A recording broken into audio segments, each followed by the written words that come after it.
The doctor glanced at me over his wire-rimmed spectacles, dark hair tousled, the grown-up muggle version of Harry Potter who never received his letter to Hogwarts, and asked me, "Are you sure you want to do this?" And what kind of damn question was that? Was I sure? I had been waiting for this moment ever since the day puberty first took hold of my body and sent it ricocheting in the wrong direction. I'm ready. Give me the drug. And he did. Hastily scribbled out a prescription for testosterone that I snatched gleefully into my hands. I was finally going to fix that annoying chromosomal anomaly that had plagued me since the day some other doctor said to my mother, "Congratulations, you've given birth to a healthy baby girl." I'll be damned. I took my first shot of testosterone that week, and when at first I had been Atlas, plagued with the constant realization that my body had betrayed me, I was transformed into Hercules, skipping merrily away with the golden apples. Sisyphus, whose stone had reached its pinnacle where it would forever remain. And within days, my voice began to trip down a spiral staircase of octaves, and I found myself racing to answer the phone just so I could say, "Hello?" In the deeper octave I suddenly had, and I practiced it repeatedly. "Hello." "Hello." "Hello." So much so that my mother yelled up the stairs, "Morgan, if you say hello one more time, just one more time." And Strength was the next thing to surge into my life. There was nothing I wasn't tossing onto my shoulders or lifting above my head, completely full of trash can. I lifted it. My desk, I lifted it. My mom, shit, I lifted her too. Tossed her like a sack of loving potatoes over my shoulder while she yelled at me, "Morgan Dion, if you don't put my black ass down." And it wasn't just the deepening voice of strength. You know, people were suddenly listening when I spoke. Like one day at work, my coworker and I were trying to tell our boss why putting together the Halloween and Christmas displays was a massively idiotic idea. Like, you don't put those two together. Anna tried first. "No, see, you don't understand. How can we have a haunted house hanging from the ceiling above Santa?" She proceeded to lay out a completely logical set of reasons why this was such a bad idea. And our boss barely looked up from his desk. And then I tried. "Hey, man, you know, like, putting these holidays together, that's dumb." No well thought out reason, no logic, just I, as a man, thought it was dumb. And I could see the gender spectrum parting in my boss's mind as he looked up at me. "Morgan, I think you're right. Putting these two things together is really stupid."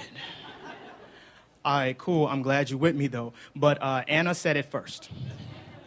"She did." "I did."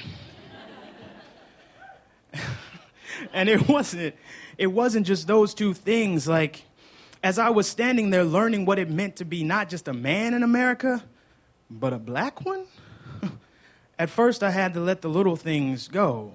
The microaggressions that became a low current hum in the background. Like the first time someone crossed the street to avoid me, I chalked it up to chance. All right, it's late. I'm wearing a big hoodie. Maybe I'd have crossed the street too. The second, third, 100th, and 1,000th time it happened, I had run out of excuses. Had run out of excuses for the sounds of cars locking that followed me down the street, a new dehumanizing melody. And I was living in North Carolina at the time, shortly after transitioning, in my grandmother's 4,000 square foot home in one of those sleepy neighborhoods of wealth. They hide down 2-mile driveways and behind drooping, sleeping, blooming southern magnolia trees. And I walked out the front door at 4:30 in the morning to go to work. And I heard him before I saw him. This local sheriff's deputy who walked up to me, flashlight in my face just as I reached my car. Boy, what are you doing here? And I put my hand up to shield my eyes. Put your hand down. And guiltily, I complied. Look, sir, I'm just trying to go to work. That still don't tell me what you're doing here. I live here. You live here.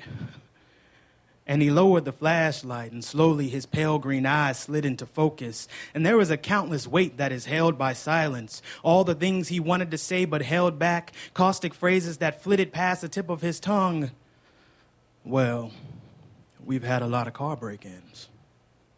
I nearly yelled liar, because in neighborhoods like these, good news might travel languidly on the summer breeze, but the bad? Except I wasn't quite sure how that would go for me, and so I said, nothing. All right now, you go ahead and put your hands on the hood of that vehicle. For what? Because you match a description, and because I said so. And I'm not ashamed to admit that I nearly called for my grandmother. Nearly screamed loudly enough to wake the neighbors in the surrounding houses, sending their dogs into a barking, frenzied uproar. But I am ashamed to admit that as my eyes slid down to his hip to the pistol that rested against it, I choked on my rage and my pride, and I said, nothing. Because what could my grandmother do? Come running out the front door of the house, confronted with the barrel of a gun, and find herself hurt or dead too? And when he found nothing, he had to let me go. And I refrained from telling him that I had just been accepted into the police academy in Washington, D.C., and if given the opportunity, I would be a far better police officer than he had ever been. Because I just could not understand how in this post-racial America, with a black man elected as president, helped by me, this so-called defender of my liberties could treat me as if we had just been freed. And I never knew that I would become Atlas once again. This new weight thrust upon my shoulders.